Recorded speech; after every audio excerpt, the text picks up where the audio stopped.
y aprovechando lo que ha ocurrido en Jumilla bajo los efectos unas semanas después de Torre Pacheco, es en el que Santiago Abascal va a intentar seguir engrasando su capacidad de condicionar el discurso migratorio del Partido Popular, no solo señalando al PP, sino, Sara Selva, buenos días. ¿Qué tal, Sastre? Buenos días. Sino enfrentándose, como hemos visto este fin de semana, con una parte, que lo señala bien, una parte, que no toda, de la jerarquía de la Iglesia Católica. Sí, no le ha gustado a Abascal que la Iglesia se pronuncie en contra de las políticas islamófobas que promueve Vox, así que el líder de la ultraderecha ha optado por ponerse él en contra de la Iglesia. Dice Abascal que está perplejo no solo por la posición de los obispos respecto a la moción de Jumilla, también por el silencio, sostiene, ante las políticas del Gobierno. No sé si se debe a los ingresos públicos que obtiene la Iglesia y que le dificultan combatir determinadas políticas de los gobiernos. No sé si se refiere a los ingresos percibidos como consecuencia del sistema de ayudas a la inmigración ilegal. No sé si tiene que ver con los casos de pederastia dentro de la Iglesia, que la tienen absolutamente amordazada. Intenta Abascal deslegitimar la posición de la Iglesia, sembrando dudas, insinuando que los obispos están comprados por el Gobierno a través de subvenciones. Abascal sabe que buena parte de sus votantes son católicos, pero intenta convencerles de que la posición de la Iglesia, sobre todo en lo referente a la migración, no es la correcta. Cada palo que aguante su vela. Yo tengo una responsabilidad política, yo soy católico, pero yo me dedico a la política y tengo una responsabilidad política y la voy a ejercer. Si otros no ejercen su responsabilidad, pues tendrán que dar cuentas en otras instancias. No es la primera vez que Abascal muestra su descontento con lo que él llama una parte de la jerarquía eclesiástica. Al Papa Francisco lo llegó a llamar ciudadano Bergoglio, intentando también deslegitimar sus posiciones, pero hasta ahora no había atacado con esta claridad a la Conferencia Episcopal. Sara, muchas gracias. Hasta luego, gracias. Quería, Ignasi, que empezáramos el análisis a partir de esto de Santiago Abascal, pero me parecía interesante que antes de llegar a él contrastáramos estas fotografías desde primero lo que ocurrió en la mezquita y las reacciones que hubo, en la mezquita de Córdoba, la vida, cómo se abre paso con naturalidad a pesar de las polémicas en Jumilla, la situación en Canarias, en Ceuta y al final desembocando con este insólito enfrentamiento de Abascal contra la Iglesia. Sí, es un cóctel, es un buen cóctel el que pones ahí sobre la mesa. Mira, yo empezaría por lo de Abascal. Efectivamente, él pretende separar su calidad de católico de lo que digan los obispos, pero no puede. No puede porque él basa su propia doctrina en el hecho de ser católico y en una supuesta España católica de la que él se ejerce en representante por encima de la Conferencia Episcopal. Es que eso es lo que es surrealista y patético. Él pretende ser representante de una España cristiana, de raíces cristianas, que debe echar y expulsar a todo aquello que no corresponda con esa imagen, y cuando luego salen los obispos que algo saben de lo que es ser cristiano y de lo que es ser católico, y le dicen, no, mire usted ni nos representa, ni representa a España, y además lo que dice es falso según la doctrina católica. Claro, el hombre pues se cabrea porque le han desmontado el invento, ¿no? O sea que efectivamente me parece muy importante lo que ha ocurrido, me parece algo que va a tener más consecuencias, que no es menor, que también es un toque de atención para la Conferencia Episcopal, que estoy seguro que en el Vaticano lo miran, porque algo similar estaba pasando en Estados Unidos. Vance es católico y los obispos norteamericanos han tenido que recordarle a Vance que lo que está haciendo no es cristiano, ¿no? Trump no es católico, Trump es otro tipo de mezcla, o juega otro tipo de mezcla cristiana, pero Vance sí lo es, ¿no? Y por tanto esto es mucho más importante de lo que parece. No es una anécdota de verano este enfrentamiento, y bueno, y vamos a ver hacia dónde va, pero creo que efectivamente el foco yo no lo pondría tanto en Abascal, que ya sabemos quién es, sino en los obispos, y en los obispos como institución, no algunos obispos, no una parte de la Iglesia, no, la Iglesia, con mayúscula las dos, la Iglesia, que depende de la Santa Sede, que tiene su propia autoridad sobre España, moral, eclesiástica, por supuesto, de defender una doctrina, y que se da cuenta de que tiene alguien que pretende hablar en su nombre y que a su vez contradice la doctrina católica. Es algo de fondo que tiene consecuencias justamente en un partido que apoya una parte de su acción política en ese elemento confesional o de representación de unos valores confesionales. Del resto, yo no quiero monopolizar. El tema de la mezquita me parece dramático. Los ataques que ha habido sobre el elemento de origen musulmán de la mezquita me preocupan menos, por decirlo así, porque es una panda de ignorantes y ya está. En cambio, sí me preocupa la aparente dejadez, un poco lo decíamos antes con el patrimonio cultural, la posible aparente dejadez que puede haber habido de convertir una capilla en almacén de aparatos viejos, ¿no? Si eso es lo que ha ocurrido, pues también alguien tendrá que hacer explicaciones, ¿eh? Es verdad que he puesto muchos elementos sobre la mesa, pero creo que es interesante por no quedarnos solo en una parte que a veces nos pasa, y el fenómeno de la inmigración exige que pongamos cada cosa en su contexto, porque venimos de unos días en que han querido mover interesadamente una parte del tablero para acabar en estas declaraciones que ahora comentábamos con Guardans, este ataque de Abascal a los obispos. Decía Ignacio, a mí me interesa más que lo que diga Abascal el foco que pueda poner en la conferencia episcopal, y también, bueno, es una pregunta que hacerse, ¿en qué medida, qué posición va a jugar ahora el Partido Popular, por ejemplo, ya que han acabado aprobando ellos, no Vox, la moción en el Ayuntamiento de Jumilla, y a partir de ahora qué va a pasar, ¿no? Pues yo diría que el Partido Popular ha quedado ya desde hace unas cuantas etapas atrapado en el discurso xenófobo de Vox, y va a ser muy difícil salir de ahí porque digamos, parece que los líderes y la cúpula directiva del Partido Popular ha fijado ya una clara estrategia en relación con ese alineamiento de posición con Vox. A mí me gustaría recordar también, picotear un poquito por todos los temas que has puesto encima de la mesa. Uno, que vamos a tener que dar, España va a tener que dar muchas explicaciones a la UNESCO.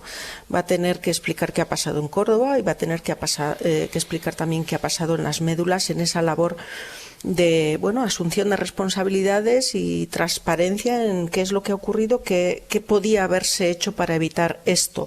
Y casi con un tono de humor yo señalaría esa obsesión que existe, diremos, en el ámbito humano por almacenar, esa pasión por convertir cualquier espacio en un trastero, incluido una capilla de un monumento patrimonio también de la humanidad, ¿no? Yo creo que esto requeriría o valdría la pena plantearlo como tema en alguna otra sección del Hoy por Hoy, para que pudiera operar el humor a la hora de hacer un poco psicoanálisis de cómo somos con esto de guardar cosas que en el fondo no son sino para tirar, ¿no? Y que acaban provocando, o constituyendo un germen para un incendio que destruye una parte de un patrimonio cultural. Y volviendo al último punto, pero que es yo creo que el mollar, yo creo que Vox ha puesto encima de la mesa, y Abascal con sus declaraciones y su ataque a la conferencia episcopal, dos puntos nucleares que van a ordenar gran parte del discurso político. Uno, por supuesto, es la posición sobre la migración, y además enfatizando mucho esa migración que tiene ese componente, obviamente, de origen islámico, ¿no? Y que, es un elemento político que llama al enfrentamiento. Y, por lo tanto, creo que aquí hay que ser contundentes y hay que ser también pedagógicos en la manera de explicar no solo los elementos positivos que aporta la migración, que son muchísimos y que la semana pasada en este programa se han destacado, y en otros medios de comunicación, pero también que no nos duelan prendas subrayar aquellos núcleos poblacionales donde la concentración de grupos de migración pueden estar generando algunas dificultades en la integración. Y no pongo el foco en el problema en la migración, sino cómo gestionamos eso para que, obviamente, no constituyan caldos de cultivo para acciones políticas de grupos ultras como los que estamos viendo, ¿no? Y tampoco podemos mirar a otro lado en relación con ese aspecto.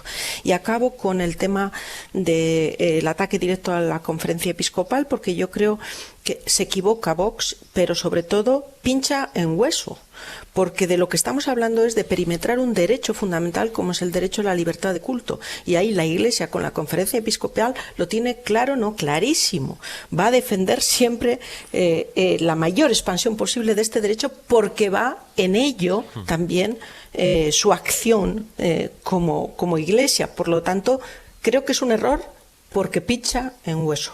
Ruth. Sí, muy de acuerdo con lo que se ha dicho, aquí. Creo que en este caso Vox, de la mano de Abascal, lo que plantea es efectivamente exige un posicionamiento de todos los actores que tengan algo que decir en relación con el tema de inmigración. Esto es una cuestión que en muchos casos estos actores han sido perezosos, no han querido entrar al debate público sobre cómo abordar, digamos, una realidad que está entre nosotros y que requiere de esa acción de las políticas públicas para gestionar sociedades abiertas, diversas y de manera adecuada, ofreciendo, digamos, todas las necesidades que requieren esas poblaciones. Y eso por un lado. Y por otro, entiendo que el ataque, estoy de acuerdo con que puede ser que pinche en hueso, pero me da la sensación también de que lo que está haciendo Abascal es intentar apelar, digamos, al ala más reaccionaria de la Conferencia Episcopal para que metan presión a los que se han pronunciado hasta ahora. Pero es verdad que la Conferencia Episcopal y la Iglesia Católica, claro, no pueden ir tampoco contra sus propios beneficios, y eso podrían verse afectados si lo que se ha aprobado en Jumilla se expandiese a otros municipios y de manera clara, porque incluiría una doble vara de medir o distintos derechos para distintos cultos. Sabemos que España no es Francia, que España no es un país laico, y por tanto en este ámbito las relaciones entre las iglesias y el Estado son mucho más laxas, y por eso la Iglesia Católica pues tiene una representación importante dentro de la esfera pública, y entiendo que eso es lo que quieren defender los que ahora la gobiernan. En todo caso, además ahí está. No, que decir que el tal ciudadano Bergoglio, que es como le llamaba Abascal, ¿no?, pudo parecer un fenómeno transitorio, ¿no? Y en algunas cosas, algunos gestos, pues parece claro que lo fue. Pero ya pasó. Ahora hay otro papa que está para quedarse probablemente en todo lo que le queda de vida política, si no de vida humana, por lo menos de vida política Abascal. O sea, toda la vida política de Abascal va a transcurrir bajo el actual papa.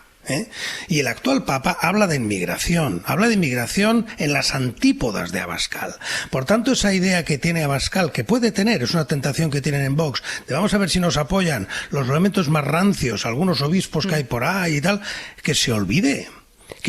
O sea, efectivamente, el Papa no quita y pone obispos como quien pone ministros, ¿no? Esto no funciona así, es un poco más complicado. Pero efectivamente, la Iglesia Católica, en otras cosas, pues uno puede ser todo lo crítico que quiera, en temas éticos, etcétera, etcétera. Pero este tema de inmigración, la Iglesia Católica del año 2025 está en las antípodas de Vox. Y un país que pretende ser, o que tiene una mayoría católica socialmente todavía, es un foco muy importante en el que no tengo la más mínima duda de que desde el Vaticano no van a tolerar, lo voy a decir así, no voy a tolerar que en nombre de la Iglesia, no van a tolerar que en nombre de la Iglesia, en nombre de la Iglesia Católica, se digan cosas contra la inmigración, contra la convivencia entre sociedades distintas, etcétera, etcétera. Y por tanto, sí, ha tocado hueso, decía Mariola, y efectivamente se equivoca Abascal si cree que por aquí va a conseguir el apoyo de algún obispo de aquí, algún obispo de allá. Conseguirá, ¿sabéis? Como esas monjas que se han encerrado en un monasterio, ¿no? Aquellas, esa historia de esas monjas que deciden que ellas...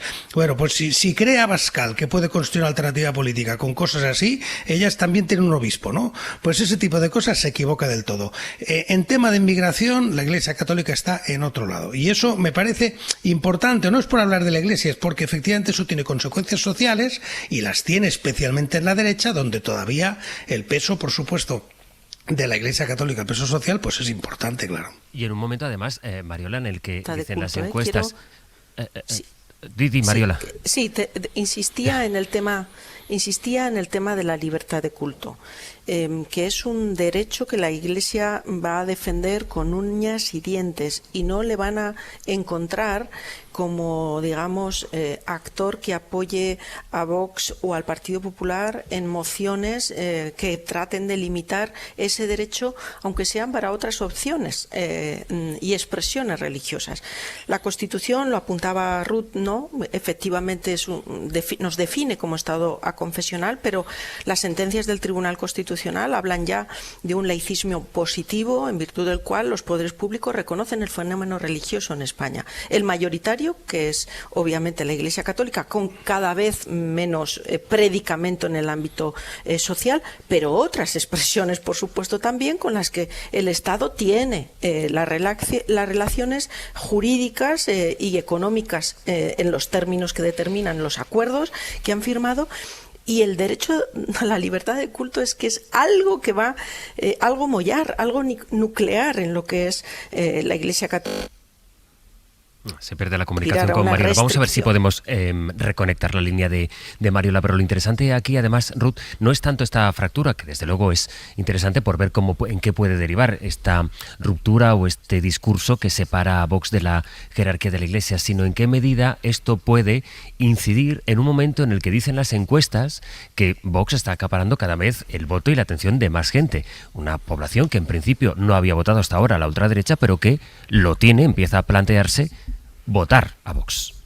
Efectivamente, yo creo que todo este discurso tan agresivo que está haciendo Abascal, que ha hecho Abascal en estas últimas horas, tiene que ver también con eso, tiene que ver con, como decía en mi primera intervención, ver cómo se posiciona el resto de actores. Estamos viendo que cada vez que Vox pone un tema de este tipo, de esta naturaleza sobre la mesa, el PP tiene que reaccionar de alguna manera. Y lo comentaba aquí la semana pasada. Esto es clave para ver en qué posiciones está el Partido Popular y cuál va a ser su posicionamiento en relación con las cuestiones que tienen que ver, no diría yo tanto ya con la inmigración, sino con la migración musulmana, porque no es una cuestión, en términos de gestión migratoria, el Partido Popular y el Partido Socialista no son tan diferentes, eso por un lado. En donde sí que estamos observando más diferencias es en cómo gestionar la diversidad dentro de la sociedad. Y esto ya no va de inmigración, esto va de gestión de la diversidad, que son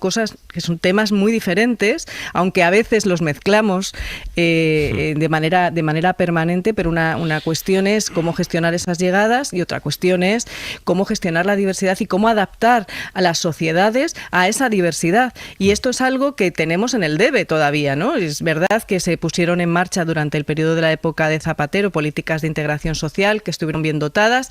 Durante la crisis se restringió todo ese gasto presupuestario en temas de políticas de integración social de inmigrantes y ahora tenemos que hacer un mayor esfuerzo, porque ahora ya sí que estamos en el nivel europeo, ¿no? Siempre decíamos en los 2000 que íbamos por detrás del resto de países europeos, que recibimos mucha población extranjera durante esa época en un corto periodo de tiempo. Bueno, pues ahora ya estamos en donde estaban, digamos, nuestros vecinos europeos en ese momento, es decir, trabajando con la diversidad de las segundas y terceras generaciones. Hay que aprender de sus errores. Y hay que aprender de sus errores. De hecho, muchos de esos estados han preguntado, han consultado con los distintos gobiernos españoles sobre cómo se ha estado trabajando en este ámbito desde España, porque hasta ahora no ha habido problemas sustantivos en temas de convivencia, ¿no? Voy a cambiar de asunto, pero por cerrarlo, Mariola, te hemos recuperado. Resumimos contigo tu última intervención y vamos a hablar de Gaza. Sí, no, por no extender más allá de lo de la libertad de culto, señalaba que la jurisprudencia del Tribunal Constitucional ha sido clara ya, que somos un país laico con una mirada laicista positiva, en el sentido de que reconoce el fenómeno religioso, y cuando estamos hablando del fenómeno religioso es cualquier fenómeno religioso, con los términos luego que se detallen en los acuerdos pertinentes. Por eso insistía en que Vox cometía un error, y muy de acuerdo con esta última intervención que le escuchaba ahora a Ruth acerca del desafío que tenemos para el tema de inmigración y de integración. Y yo señalaría un elemento. Creo que tener una aproximación positiva al fenómeno migratorio es perfectamente compatible con ser firme de fronteras en la medida en que necesitamos también que la migración sea regular y ordenada para que sea segura y para que al final los ciudadanos sean todos ciudadanos con independencia de la nacionalidad que ostenten cuando residen y llegan a un país. Se ha entendido el mensaje, aunque es evidente que hoy algún problema tenemos con la línea de Mariola.